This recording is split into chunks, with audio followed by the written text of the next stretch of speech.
കുട്ടികൾ ഓരോ വിദ്യാലയത്തിലും കൂട്ടം കൂടിയും കൂട്ടില്ലാതെയും ഒക്കെ വളരുന്നതിന്റെ ഭാഗമാകുന്ന പ്രശ്നങ്ങളുടെ എല്ലാ ഉത്തരവാദിത്വം ആർക്കാണ്? സംസ്ഥാനത്ത് ഭരിക്കുന്ന സർക്കാരാകെ പ്രതികൂട്ടിലാവും. നിന്നെ കൊണ്ട് എടുക്കാൻ പോകാത്ത കാര്യം ഇവിടെ പറയണ്ട. ലഹരികൾ കുത്തൊഴിച്ചെത്തുന്ന കാലമാണ്. MDMA-യും പേര് കേൾക്കാത്ത ലഹരികളൊക്കെ വളരെ സുലഭമായി താഴെത്തട്ടിൽ ലഭ്യമാകുന്ന കാലമാണ്. സർക്കാർ ഒരു ഭരണകൂടം എന്നുള്ള നിലയ്ക്ക് നാടിനെ കാക്കാൻ നമുക്കൊരു ആക്ഷൻ പ്ലാൻ ഉണ്ടോ? പ്രാക്ടിക്കൽ മറുപടി പറയണം. അതല്ല നമ്മൾ ഈ ലോകത്തെ മൊത്തം ഏതാണ്ട് വിശുദ്ധ കൊലപാതകങ്ങൾ, വിശുദ്ധമല്ലാത്ത കൊലപാതകങ്ങൾ, TP ചന്ദ്രശേഖരനെ വെട്ടിക്കേറിയ രീതി, അതൊന്നും പറയാനുള്ള സമയം നമുക്കില്ല. നമുക്ക് വേണം നമ്മുടെ നാടിനെ കാക്കാൻ പുതിയതായി എന്തെങ്കിലും ഒരു ആക്ഷൻ പ്ലാൻ നമുക്കുണ്ടോ മുന്നോട്ട്? എനിക്കത് ഓർമ്മയില്ല.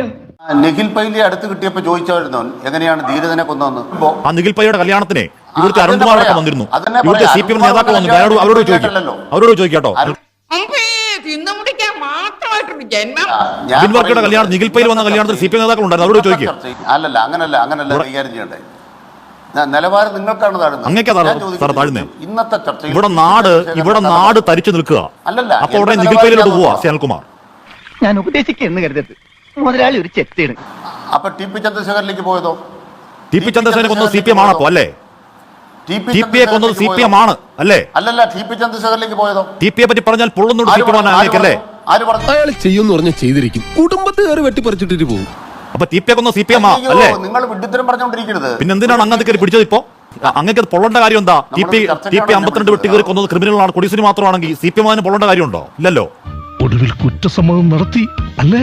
നല്ല ബോധമുള്ള അവതാരകൻ അന്തരിച്ച ആ കുട്ടിയുടെ പിതാവിനോട് പറയുകയാണ്, നഞ്ചക്കുണ്ടായിരുന്ന വീട്ടിലെ ആ പ്രതിയുടെ അച്ഛൻ എന്ന് പറയുന്നത് വേറെ ഏതോ ഒരു കേസിലെ പ്രമാണിയാണ്, ആ പ്രമാണിയെ രക്ഷിക്കാൻ വേണ്ടി കേരള സർക്കാർ നടത്തുന്നു എന്ന് ഞാൻ പറഞ്ഞു. ഈ ചർച്ചയിൽ നടത്തിയ ഒരു പരിപാടിയല്ലേ അത്? പരിപാടിയെ ഞാൻ പറയാം. TP ചന്ദ്രശേഖർ കേസിലെ ഒരു കൊടും ക്രിമിനലിനൊപ്പം ഒന്നാം പ്രതിയുടെ പിതാവ് നിൽക്കുന്ന ചിത്രത്തെ പറ്റി ഞാൻ പിതാവിനോട് ചോദിച്ചു. അതിൽ അങ്ങേക്ക് എന്തിനാണ് പൊളിയുന്നത്? എന്തോ കൈയുണ്ട്. ഒരു പൊള്ളലുമില്ല. അതിന്റെ ഭാഗമായി ഈ കുറ്റവാളികളെ സംരക്ഷിക്കുന്ന സർക്കാരാണ് എന്നൊരു ആഖ്യാനം ഉണ്ടാക്കാനാണ് നിങ്ങൾ ആ പരിപാടിയായിട്ട് ഇറങ്ങിയത്. അങ്ങനെ ഇറങ്ങുന്നവരാരാണെന്ന് പറഞ്ഞ് അവരെ തുറന്നു കാട്ടുക എന്ന് പറയുന്നത് CPM-ന്റെ സംസ്ഥാന കമ്മിറ്റി അംഗത്തിന്റെ പ്രാഥമിക ജോലിയാണ്. നീ എന്താണ് ഉദ്ദേശിക്കുന്നത് വത്സ? അതുകൊണ്ട് അത്തരം വേലയൊക്കെ കൈ ഇരിക്കട്ടെ. ശരി. ഞാൻ അങ്ങയുടെ യുക്തിയോട്, അങ്ങയുടെ തർക്കശാസ്ത്രത്തോട് എന്റെ നമോവാകം ശ്യാൽകുമാർ. എനിക്ക് TP ചന്ദ്രശേഖരൻ കേസ് വിട്ടേക്കു, നിഖിൽ പൈൽ വിട്ടേക്കു, രാഷ്ട്രീയം വിട്ടു. ഒറ്റ മിനിറ്റ് ശ്യാൽകുമാർ, അങ്ങരുത് പ്ലീസ്. അങ്ങ് ചിരിക്കരുത്. നീ ഇങ്ങനെ ചിരിക്കരുത്, നിന്റെ ചിരി കാണുമ്പോൾ എനിക്ക് പേടിയാവും. നമ്മൾ നിൽക്കുന്നത് ഒരു നീറുന്ന വിഷയത്തിന് മുന്നിലാണ്. നമ്മൾ ഇരിക്കുന്നത് മിനിഞ്ഞാന്ന് മാത്രം കബറടക്കിയ ഒരു 10ാം ക്ലാസ്സുകാരന്റെ ഒരു കബറടത്തിന് മുന്നിലാണ്. അങ്ങ് ചിരിക്കരുത് പ്ലീസ്. അങ്ങ് ചിരിക്കരുത് പ്ലീസ്. വൈകാര്യത ഉണ്ട്. എനിക്ക് വൈകാര്യത ഉണ്ട് സാറേ. ഒരു മര്യാദ വേണം. എനിക്ക് വൈകാര്യത. ഒരു 10ാം ക്ലാസ്സുകാരന്റെ കബറുടെ മുന്നിൽ കണ്ടതാണ്. അവന്റെ അച്ഛൻ താഴ്ച പോയതേ ഉള്ളൂ. അവന്റെ അമ്മ വീട്ടിൽ മോഹാലസ്യപ്പെട്ട് കിടക്കുകയാണ്. എനിക്ക് വൈകാര്യത ഉണ്ട് ശ്യാൽകുമാർ. ഏത് പാർട്ടിയാണോ സെൻസിറ്റീവ് ആവും ശ്യാൽകുമാർ.